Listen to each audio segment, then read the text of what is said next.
want to see now a Clydesdale run in the Kentucky Derby. You know, they always said you want to put like an average dude in the 100-meter dash in the Olympics. I want to see a Budweiser Clydesdale get his big wagon ass in there and run in the Kentucky Derby.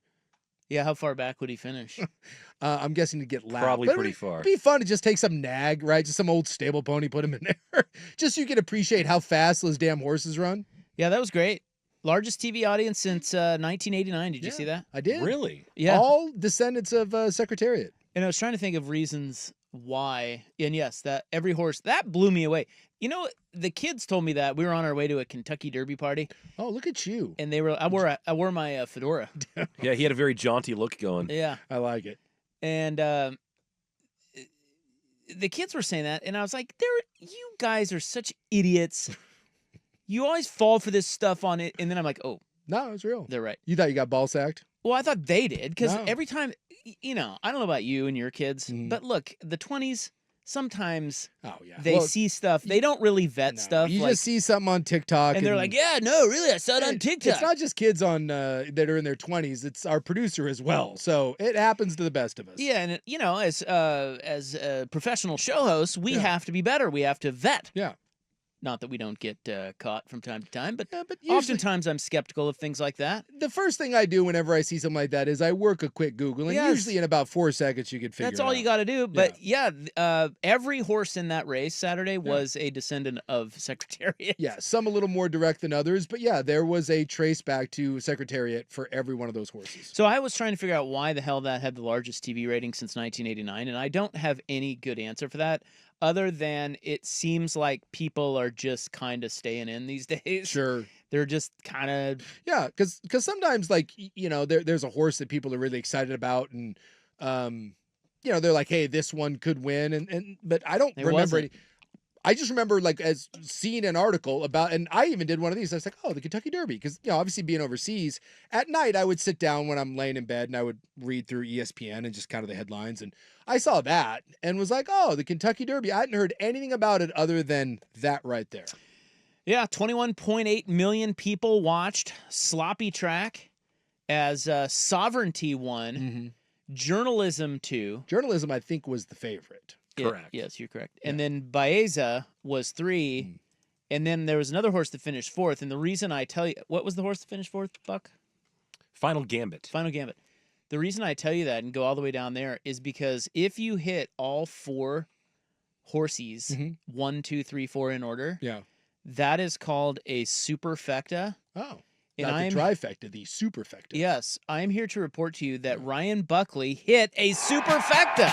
On the Kentucky Derby? Yes! On the Kentucky Derby. You son of a bitch. Dude! Now, just imagine if you had bet more than $2. He bet $1. I bet $1. Do you know how much money he won?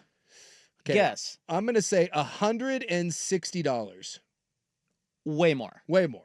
He bet $1. $1. 1,000. Now, with a superfecta, I just have to... I'm not a huge horse betting guy, but I saw your ticket. You shot me the screenshot of the ticket. So you pick a bunch of different horses in each spot. You can just pick one, but what people typically do is because it's such a long shot bet, you try to give yourself a handful of combinations that could hit. Yeah. If you like, let's say, a third of the field, like 8 of the horses maybe, you find ways to mix them up in the top 4 and then place a bunch of tiny bets on all of them because the odds are astronomical if they hit. So he hit a superfecta with, I'm looking at his ticket here. So he only bet on the 8 and the 18 to win. And of course 18 is 8 is Sovereignty. 18 is Sovereignty, 8 is Journalism. And then 18, 10, and 8. And 10 got scratched. 10 was Grande. So he only had 18 and 8 for 2. So he got 1, 2 right, just betting those 2. Yeah. Then he bet 3, 8, 10, 14, 18, 21 for 3, and then several more for 4. But he hit him. So he wins. Off a $1 bet. Off a $1 bet, he wins a grand total of $1,700. Yeah, Buckley. Biggest win of my life. That's the biggest win of your life. Biggest sports betting win of my life. Oh my gosh. That's This phenomenal. coming from first round leader guy. My goodness. He is having a year. He's a sprint tri Clyde like gambling aficionado. Like he's a man of many hats. He's on a roll. You are on a heater right now. Now here's where the offshore books get you. Yeah. Yeah. In order to cash out, you gotta you gotta get Bitcoin. Yeah, it's a whole or something. You've got to doing now.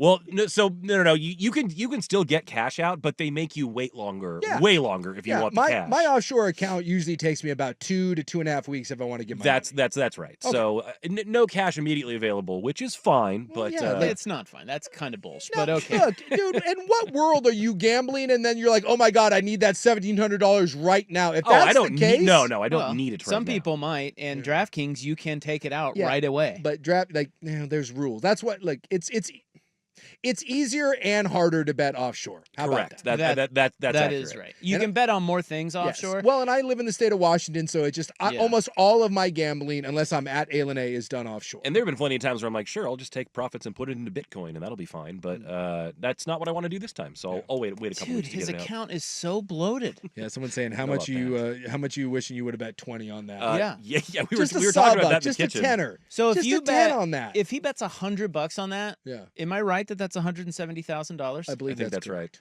That's unbelievable. Yeah. What a hit. Yeah. And they when they show the payouts on the screen of like exacta, trifecta, or superfecta, they're all just like dollar bets, or maybe it's a $2 for the exacta. So it's typically really tiny bets that people do this with. But. Yeah, because it's like doing a 14-team parlay. It's right. If you're betting more than a few shekels on that. So I had 36 different combinations that could have hit, and so it was 36 $1 bets. Dude, righteous bucks, man. That's awesome. And were you watching it live when it went down? I was watching it with my 4-year-old son, just the two of us. It was surreal and awesome because I got him all hyped for it. He's 4, so numbers, colors, and animals all rule. So he's going through the numbers and he's looking at the silks and all that, and he's wondering their names. And then they start going, and he's like, "Run fast, horsies, run fast!" And I'm like, "Yeah, horsies, run fast. This could be something here." But only 4 of them, not all of them. Yeah, only 4 of them. You have to explain to him, no, we don't want that horse to run fast. We need this horse to run fast. He knew some of the ones that we liked, so that was fun. Well, the Kentucky Derby was it was good. Good little race. And someone's saying maybe the why record numbers. It might just be this, the access now to online gambling, and like with all the different states. It might just be that. Like, and you don't have to have cable to watch the Derby. Yeah, it's just like they said, with a bunch of different streaming platforms and everything. That accessibility to it is accessibility, also and then you throw the gambling aspect into it, and then all of a sudden you got 21 million people. Basically, gambling. If you can gamble on something and it's easy to watch, we're watching. I think that's where we're at in the country now. Well, what is Buckley going to hit next? I don't know. Do we have to just start jumping on the Buckley wagon? Oh, I don't know about that. I just I wouldn't recommend. It's going to come crashing. Some of those Rob immediately like, well, I mean, some of those long shot bets, they're not for me. Yeah. But he has hit. Yeah. I mean, it's incredible how many he's hit this year. It's been a spring that I hope never ends. I mean, basically from the Super Bowl till now has been the hottest sports betting run I've had. Look at the guy. You should start a show, gambling show. Doesn't Sprague I think there are a lot of those. Sprague has one of those. Yeah, I think everybody has. Shouldn't you do that now, Buckley, since you're actually winning? I do love, know. by the way, no offense to anyone, but it stuns me. Shouldn't you have to be good at something in order to have a show on it? Well, I don't think so. What? See podcasts. Or you could just be really bouncy. There are people in that content for too. God's sakes, that's like, am I going to have a podcast about marathon running now? I was like, I don't know. I think you should. Come join my Triclide podcast. Let me tell you about all the tips I have on hot marathon running. Go slow. Thought about running one once. Pace yourself. Yeah. Hydrate. Yeah. Get some of Drink those, the water. Get some of those gel packets.